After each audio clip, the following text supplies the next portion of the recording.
Senator Madam Rodante President. Marcoleta. Thank you, Madam And then we President. hear Senator Risa Ontiveros. Thank you, and Madam Senator President. Problema Erwin natin, Tulfo. Madam President. Yes, The proceed. Senate President invoked Section 136, Paragraph 2. Kung babasahin po natin ito, Madam President, napakasimple lang. Ito pong Section 136, Paragraph 2, is a special provision in precisely amending our rules. Yung Section 24 po, this is a general rule. Kung mapapansin po ninyo, it presupposes that it will take up all the bills referred to that committee. General po yung function niya. 136, second paragraph, is a special provision. Sa principle po ng batas, yun pong special provision takes precedence over a general provision. Yun lang po, basahin po ninyo. Hindi nga po, it will not even take one day because this is not a new motion. Kung mapapansin nyo, ni-reiterate ko lang po ito eh. It was already moved last May 11 pa po. So that is even more than one day. So who is talking about one day here? Ang pinag-uusapan po natin, unless we respect Section 136, ang linaw-linaw po, it talks about the rules may also be amended. Diretso po ito eh. So this takes precedence over Section 24. Simpleng-simple lamang po ito eh. Madam President. Thank you, Senator Marcoleta. We recognize Senator Risa Ontiveros. Salamat, Madam President. Meron din po akong substantive na interpellation sa motion ngayong araw na nire-raise o itatalakayin ni Senator Marcoleta yung text na pinamudmod ni Senate President sa atin ngayong hapon. Pero una, gusto ko pong segundahan yung sinabi ni Senator Pangilinan. Bagong motion ito, Madam President. Bakit po? Sa ilalim ng Section 24, ni-refer yung unang mosyong binanggit ni Senator Marcoleta noon sa Committee on Rules. Ngayon kung sasabihin na ibinalik yung mosyong iyon, yung unang mosyon ni Senator Marcoleta sa plenary, sino ang gumawa nun? Dapat ang Committee on Rules. Na-initiate na po ang prosesong iyon alinsunod sa Section 24. Hindi pa nga po nako-constitute ang Committee on Rules. Wala pa nga pong minority contingent sa Committee on Rules. So wala pang body na pwedeng ibalik yung unang mosyon ni Senator Marcoleta sa plenary.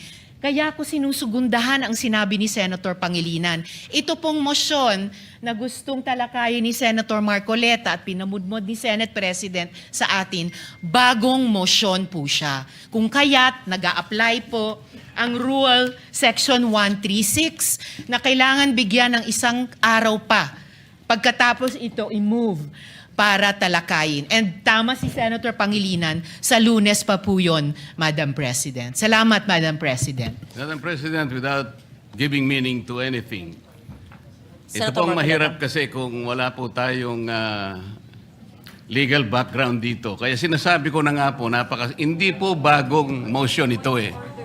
Hindi siya bagong motion. Kasasabi ko lang po, May 11, minub ko na po ito eh. Sino po magsasabi na bagong motion? Point of order. Ad hominem. Sinasabi ko lamang po, Hindi, ang sinasabi Madam ko lang, President, kanina ko po sinasabi. Hindi po tama yun. Section Sasabihin yung kasama 136. niya Pwede po ay ba? walang Session is kinalaman, suspended. Pwede po walang bang alam sa pagbigyan batas.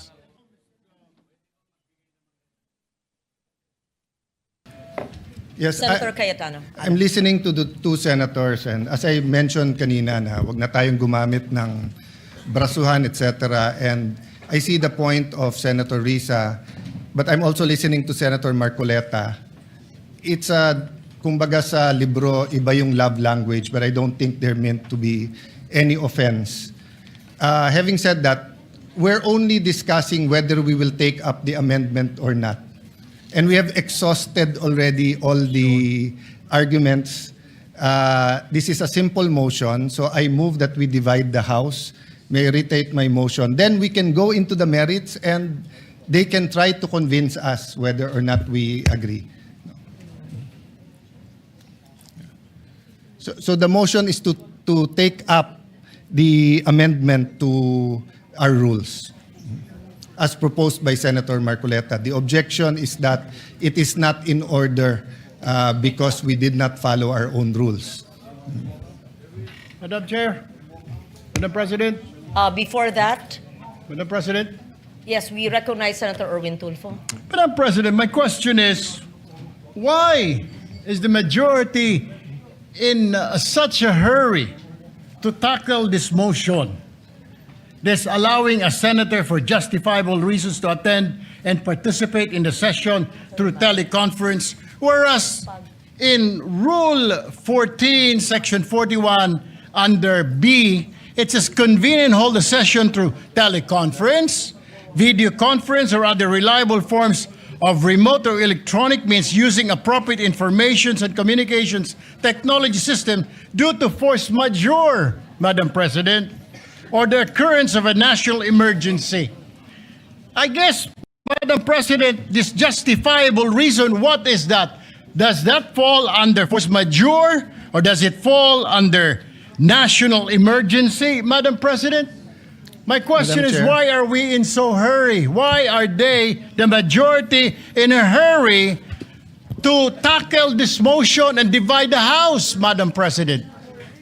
We need answers in the minority. Madam Chair. Or is it because, Madam Chair, they're in a hurry because of news reports that probably two of our colleagues might land in jail this weekend? Is that the reason why? Is that the reason why they have to have this inserted, the Section 41C, para makaboto po kung sino man yung makukulong dahil sa announcement ng ombudsman na may lalabas na po ang warrant ng ilan sa mga kasama natin, Madam President.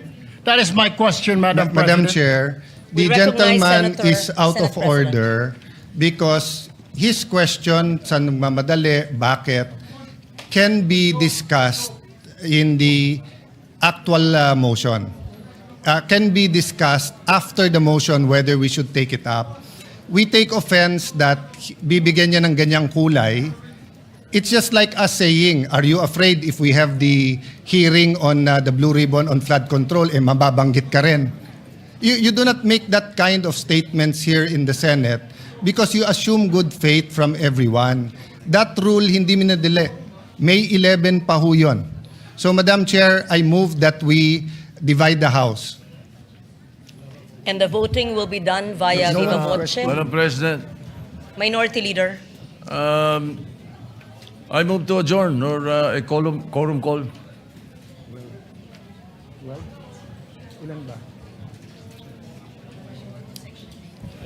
That is a higher precedence, Madam President. So I only see the Minority Leader representing the minority. The others had left. Madam Chair, we will not object, but for the record, Yes. they scampered out and left the minority leader instead of discussing the rule. We are not even discussing the rule yet. And then, ganun na yung allegation nila. And no one from the minority stood up to say that out of order si Senator Erwin Tulfo. So we will not object, Madam Chair. In fact, we move that we adjourn till 5 p.m. Madam President, Monday. before that, Madam Before we- President, Sorry, motion to adjourn is Senate not President. debatable. Akala ko ba uh, magaling sa rules? We're not Parliamentary debating. inquiry. It's not We're not debatable, Madam debating President. minority Parliamentary inquiry, leader. Madam Madam Adjourn. President. We're I'm not not debating, debating, Madam and we Chair. will indeed adjourn. Parliamentary inquiry. Yes, Senator Marcoleta. Nung pong nagsimula tayo, Madam, meron po ba tayong quorum? We had a quorum, yes. Yes, Madam President. Kapag ka po ba nag-walkout ang minority, nawawala po yung quorum. Nagsimula po tayong may quorum. It doesn't matter if they walk out. Yes, I think we still have the quorum. Madam President, once there is a quorum call, you have to call the roll. Kahit present lahat o kulang kanina o there was a motion to dispense, whatever that is. Not A upon a quorum situation, call, Madam President, when motion they, to- when they motion to readily adjourn and willingly walk out. takes precedence. Hindi po yung covered ng rule natin, Madam President. Madam Kung sakasakali President. As reiterated by the Senate President and as conveyed by the Minority Leader, former Senate President, the rule states that The motion to adjourn takes precedence. I'm not taking sides. 5 p.m. Monday And we will adjourn session until 5 until p.m. 5 p.m. on Monday. Monday.